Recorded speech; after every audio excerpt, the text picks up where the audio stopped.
집마다 지은이가 있으니 만물을 지으신 이는 하나님이시라. 또한 모세는 장래에 말할 것을 증언하기 위하여 하나님의 온 집에서 종으로서 신실하였고, 그리스도는 하나님의 집을 맡은 아들로서 그와 같이 하셨으니, 우리가 소망의 확신과 자랑을 끝까지 굳게 잡고 있으면 우리는 그의 집이라. 아멘. 성경에는 하나님을 설명하기 위해 여러 다양한 이미지들을 사용합니다. 예를 들면 산중에서 길을 잃어 방황하는 한 마리의 양을 위해 온갖 위험과 손해를 무릅쓰고 찾아가는 헌신적인 목자의 모습, 정의와 공평으로 나라를 다스려서 그 누구도 억울한 일을 당하지 않도록 자기 백성들을 다스리시는 의로운 왕의 모습, 한밤중에 찾아와 먹을 양식을 구하는 사람을 위하여 기꺼이 일어나 먹을 것을 제공하는 넉넉한 이웃집 아저씨와 같은 모습, 억울하게 착취를 당해서 어디 하나 호소할 것이 없는 과부와 고아들의 친구가 되어주시는 따뜻한 아버지의 모습.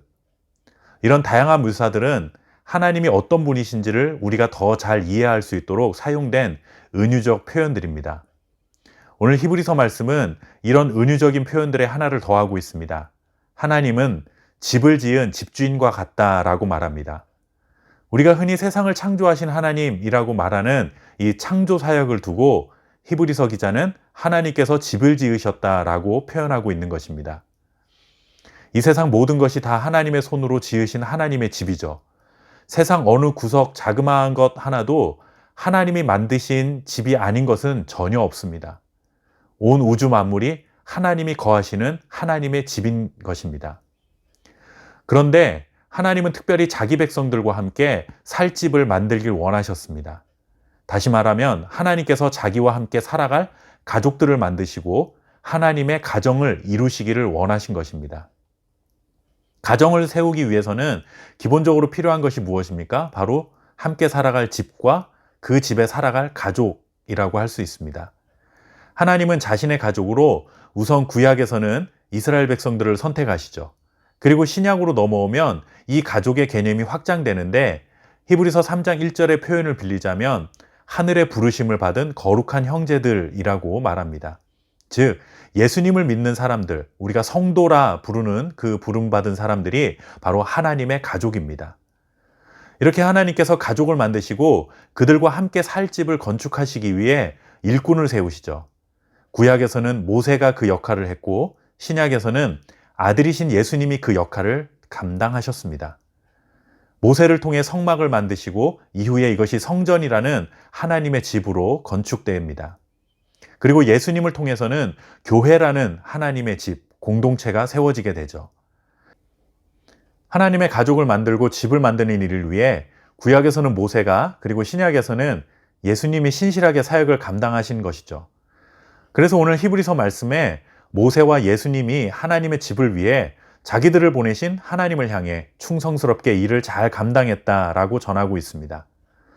이렇게 모세와 예수님의 신실한 사역을 통해 하나님의 가족이 만들어지면 그 하나님의 가족은 소망의 확신을 갖게 되는데 그들이 갖게 되는 영원한 소망이 무엇인가 하면 바로 영원한 하나님의 집에 대한 소망입니다. 구약 이스라엘 백성들은 하나님과 함께 살아갈 땅, 가나안을 소망하며 살았습니다. 가나안이라는 약속된 땅이 있었기 때문에 40년 광야의 거친 삶 속에서도 가나안 땅을 소망하면서 그들은 어려움을 이겨낼 수 있었습니다. 여기서 더 나아가 예수님을 통해 세워진 하나님의 가족들인 우리 성도들은 영원한 하나님의 나라, 천국을 소망하며 살아가는 자들이다 라고 말하고 있습니다. 히브리서 기자는 당시 심각한 고난과 박해 중에 구원에 대하여 깊은 고뇌에 빠진 이 성도들을 향해 영원한 하나님의 집을 소망하고 살아가도록 용기와 격려를 더해주고 있습니다. 지금 살아가고 있는 우리도 마찬가지죠.